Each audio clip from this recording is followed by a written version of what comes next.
Hello and welcome to the Suzanne Atwell Show. I'm Suzanne Atwell. In this episode, healthcare in Sarasota. The latest trends, emerging technologies, investments in the future. We found people are not just coming here for the beaches and great weather anymore.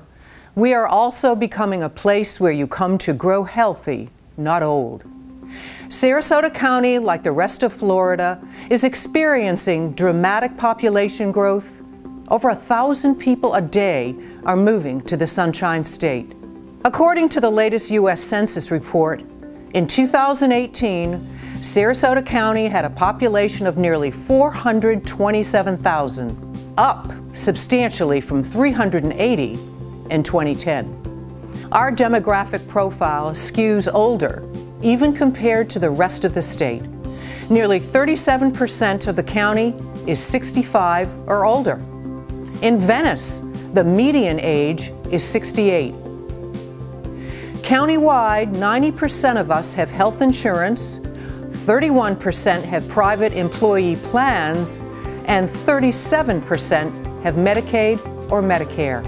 And per capita health care spending in Sarasota was just over $8,000 in 2014, the latest available data.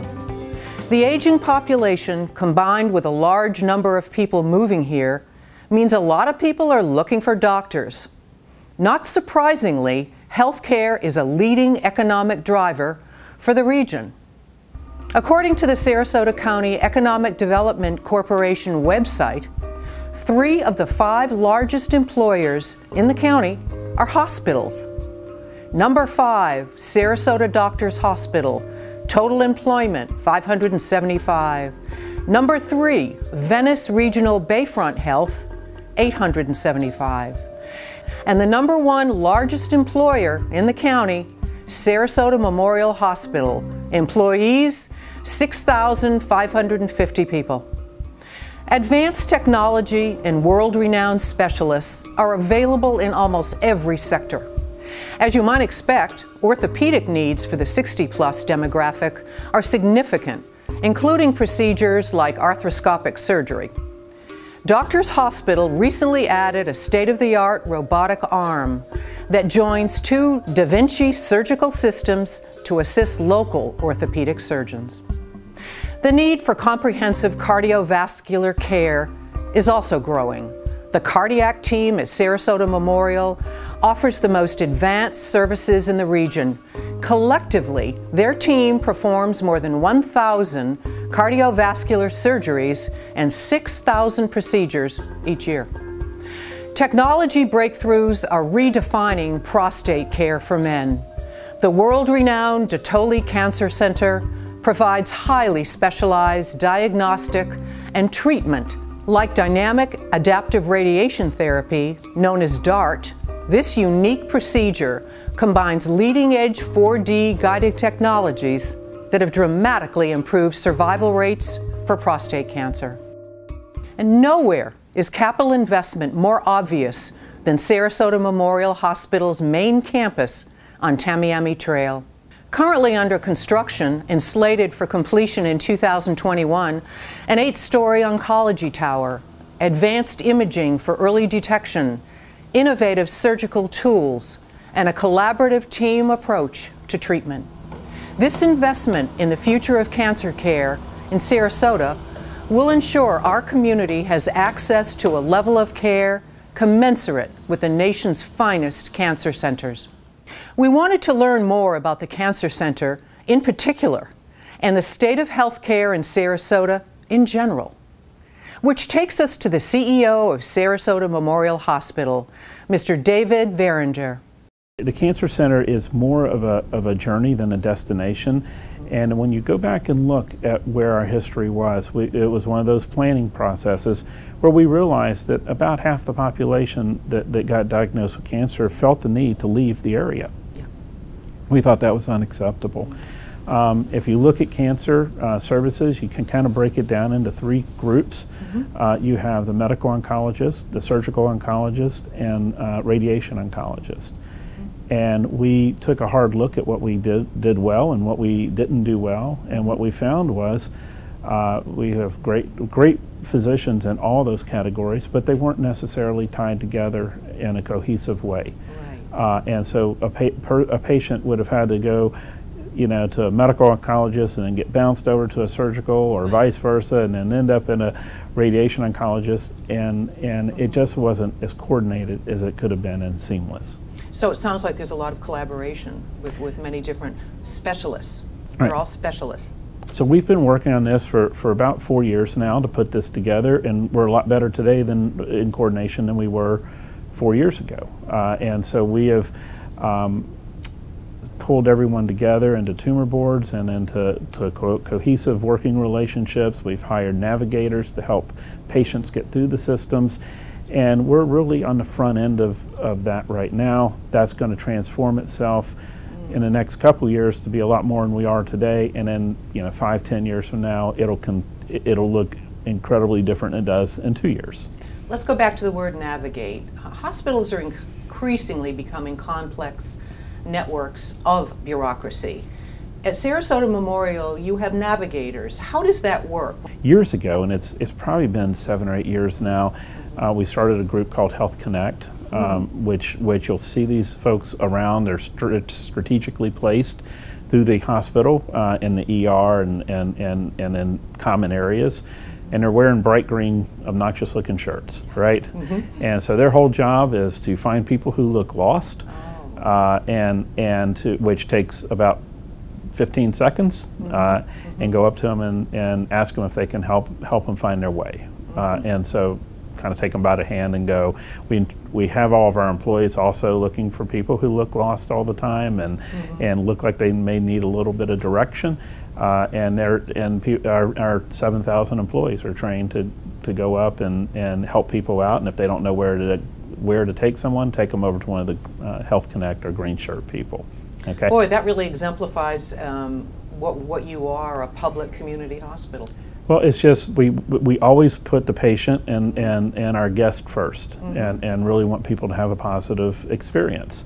When you look at navigation at cancer specifically, what we found was that people would come in and maybe they get maybe a woman would have found a lump in her breast, okay, and would not know what to do. So they can come in and meet with a navigator, and instead of that patient having to go and meet a medical oncologist or go meet a surgical oncologist or go to radiation and schedule all these appointments, we now have a navigator that brings all that together and helps schedule those appointments so the patient can concentrate on getting well and living her best life or his best life. Exactly. And we take the burden, try to take the burden, and it's an evolution of getting all that coordinated care. Wonderful. You've seen a great deal since you were here. You started in 2006. You were Chief Financial Officer, Chief Operating Officer, and now CEO since 2014. In terms of care for seniors, what are the biggest changes that you have seen in these past many years? As the population changes, what have you seen? Well, I mean, I think some of it is very obvious. That we have a great deal of orthopedic knees and hips and those type of procedures going on. We certainly have fall issues and that type of thing. A lot of that, believe it or not, gets treated in our trauma center when you have someone who may be on a blood thinner and has a bad fall. And needs to be taken care of by the trauma team. Our cardiac team is doing record numbers right now. I mean, both in the diagnostic and the interventional cardiology, but also open heart. So we've brought in more and more physicians around all those specialties and coordinated care around that. Yes, so you brought in a lot of specialized doctors. Do they come here on call, or do they move here? Some of your prominent doctors that have come here for certain procedures. So a lot of the procedural physicians are now employed by a group called First Physicians Group, which is our wholly owned medical group. It's up to about 250 providers now, and we were probably 50 providers 5 years ago. So a lot of the surgeons in town, a lot of the specialists in town are part of that. is part of it is just how to recruit a physician into an area, and you really need a mechanism like that to do that, because the practice of medicine has changed so much over the years, and a lot of physicians particularly coming out of educational programs and getting their first job or even their second job or third job, really don't want to hang a shingle anymore or be an independent practice. They don't want to have to worry about the business of running a practice, but more of being able to see patients and do what they do. And it seems like you're probably seeing more specialists in their prime rather than maybe physicians that have worked 20 or 30 years in their hometowns and have come here and want to practice. You do. Well, and part of that is the energy around the system. Right. Certainly Sarasota sells well too. That's right. But the energy of this system and the growth of the system right now have people wanting to come here. That's right. Exactly, because you've got people moving here, it seems younger and younger, and want that specialized care. Right. Absolutely. Finally, as we talked about, people move here for the weather, the opportunity to be active, and to be healthy and not old. So as CEO of a major public hospital in a city that is growing rapidly, so where is the care going? And you talked a little bit about it, but what do we have to look forward to in the future? Because this isn't going to stop, this aging population and people moving here. Look at downtown, look at the real estate. These are fairly affluent people coming here that demand good health care. So patients come here really from all over the country now for services at Sarasota Memorial, but they certainly come from up in Hillsborough, Pinellas, all the surrounding counties, and we have to figure out how to make sure we deliver care for everyone who needs it in this region and anyone who wants to come here. So we have started a hospital in Venice. We're opening a new hospital in 2021 in Venice. We keep building facilities off of this campus. We're trying to get health care closer to people's homes in a more affordable way and without sacrificing quality, in fact, increasing the quality every time we do it. So I think you're going to continue to see more outreach projects like Venice, like possible other urgent cares, maybe in Northport. It's probably things further south. We have a number of things coming on in the Lakewood Ranch University area right now. And then, of course, this main campus, we keep revitalizing it all the time. But you're going to see other exciting projects like a new psych hospital coming online. You're going to see another cancer building coming online. You're going to see education building coming online and over the next several years. Very exciting stuff, and David does an incredible job leading the SMH team. Next, an emerging trend that's especially popular here in Sarasota. It's called concierge medicine. As we found out, in terms of the doctor-patient relationship, it's kind of a look back at the future. I made the transition to a concierge practice 6 years ago, and it wasn't because I had a burning desire to be a concierge doctor. It was born out of a growing frustration with the healthcare system. Not necessarily the climate locally, but the climate in general. I was very frustrated by the intrusion of insurance companies, Medicare, government, and corporate bureaucracy into basically my exam room. The intrusion of these bureaucracies telling me what I could and could not do for my patients, when I could order a test, when I couldn't order a test. It just was increasingly frustrating to the point that we had to have pre-authorizations for everything, if you want to do a stress test or an echo or MRI. And I felt like I really was working more for the insurance companies than I was for my patients. So what's the biggest difference as a physician between traditional care and concierge care?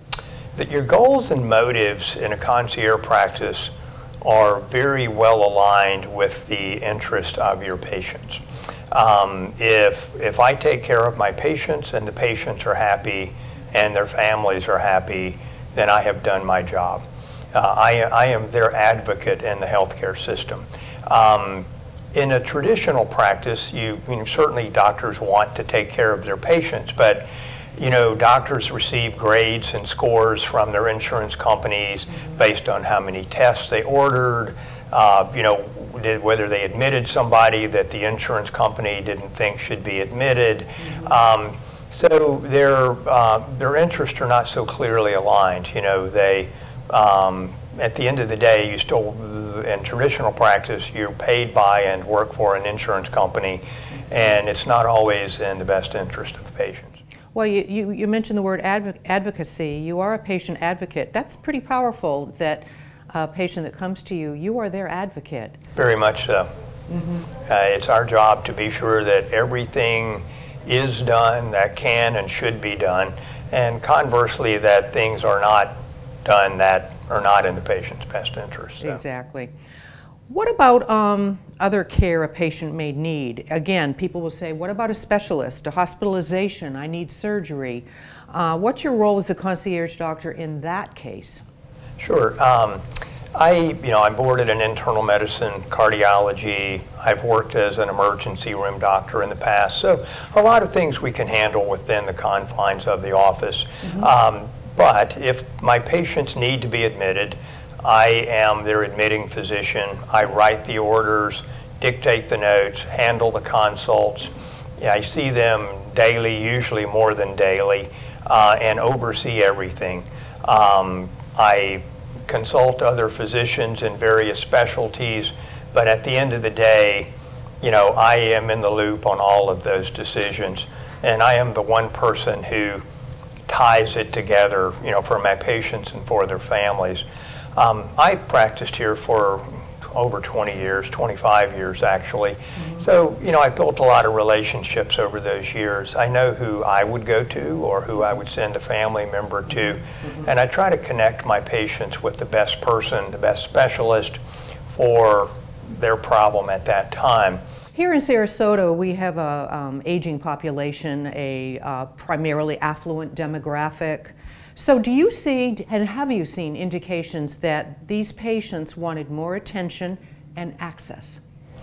Well, I think one of the big changes in the healthcare system over the last several years, and one of the reasons that I think a lot of patients are frustrated with traditional healthcare, is the deterioration, almost disappearance of the doctor-patient relationship. Traditionally, a decade ago, if you asked someone, who's your doctor, they didn't have to hesitate. Now it's not so clear-cut. You can see a doctor in the office for 10 years, and then the day that you get sick and need to go to the hospital, your doctor doesn't go there. So you wind up in the hands of a hospitalist. They're well-meaning, but they don't know you. They work shifts. It may be the same hospitalist tomorrow who saw you today, or it may not. If they think they're too busy, it may be a nurse practitioner. Patients want a familiar face. In their moment of greatest need, they want to know who their doctor is and that there's someone there who knows them and acts in their best interest. So I think that was a growing frustration for a lot of people.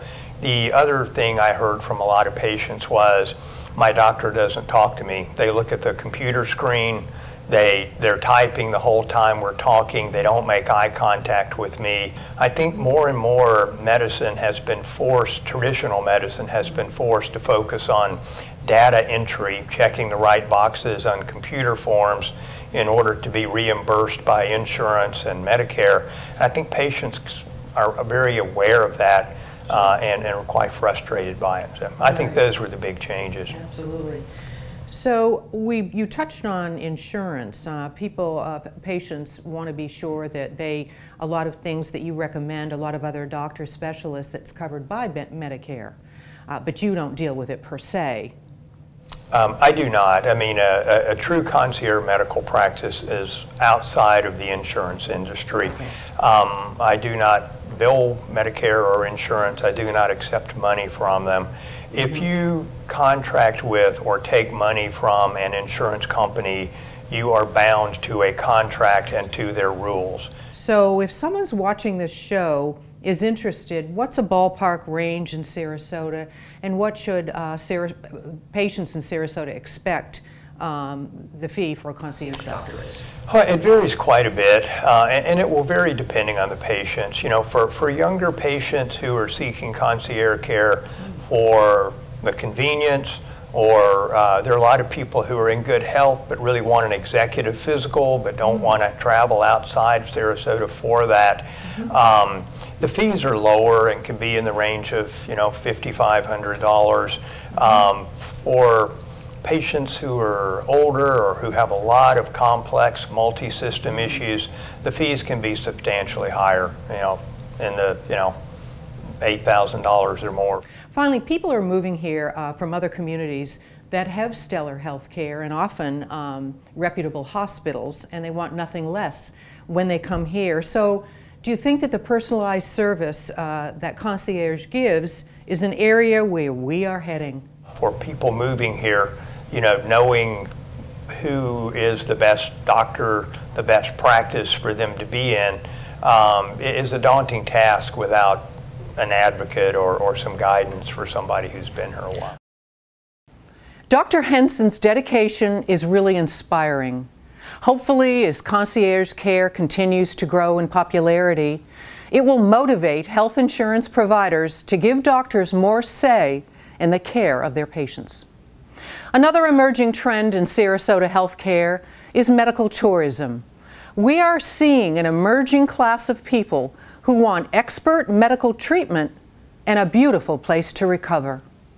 No practice in Sarasota exemplifies this more than the world-renowned Atwell Cancer Center.